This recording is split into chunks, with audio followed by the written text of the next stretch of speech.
जब श्री रामचंद्र जी को कुत्ते ने बताया न्याय का अनोखा तरीका, श्री रामचंद्र जी वनवास के बाद अयोध्या लौटे तो खूब धूमधाम से उनका राजतिलक हुआ। बड़े सम्मान के साथ उन्हें अयोध्या का राजा बनाया गया।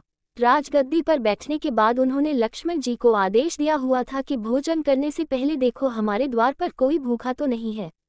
एक दिन की बात है, लक्ष्मण जी ने श्री रामचंद्र जी से कहा, मैं अभी आवाज लगाकर आया हूँ, कोई भी भूखा नहीं है।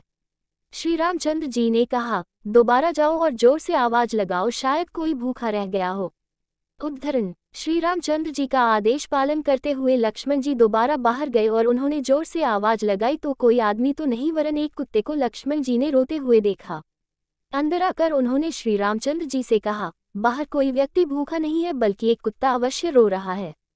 श्री रामचंद्र जी ने उस कुत्ते को अंदर बुलाया और कुत्ते से पूछा, तुम रो क्यों रहे हो? उद्धरण: कुत्ते ने कहा, एक ब्राह्मण ने मुझे डंडा मारा है।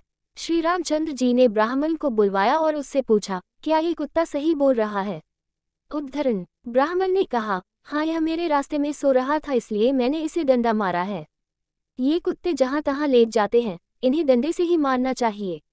श्री रामचंद्र जी समझ गए कि ब्राह्मण की ही गलती है, परंतु ब्राह्मण को क्या कहें, सो उन्होंने कुत्ते को पूछा, ब्राह्मण ने तुम्हें डंडा मारा तो तुम क्या चाहते हो? उद्धरण: कुत्ते ने कहा, भगवान इसे मठाधीश बना दिया जाए। कुत्ते की बात सुनकर भगवान मुस्कुरा दिए और मुस्कुराते हुए कुत्ते से पूछा, इस ब्राह्मण ने तुम्हें डंडा मारा, बदले में तुम इन्हें मठाधीश बनाना चाहते हो। मठाधीश बनने से इनकी बहुत सेवा होगी, काफी चेले बन जाएंगे। इससे तुम्हारा क्या फायदा होगा? कुत्ता बोला, मैं भी मठाधीश था, मुझसे कुछ गलत काम हुआ, आज मैं कुत्ते की योनि में हूँ और लोगों के डंडे खा रहा हूँ। ये भी मठाधीश बनेगा, फिर कुत्ते की योनि में जाएगा, फिर लोगों के डंडे खाएगा तो इसकी सजा पूरी हो जाएगी।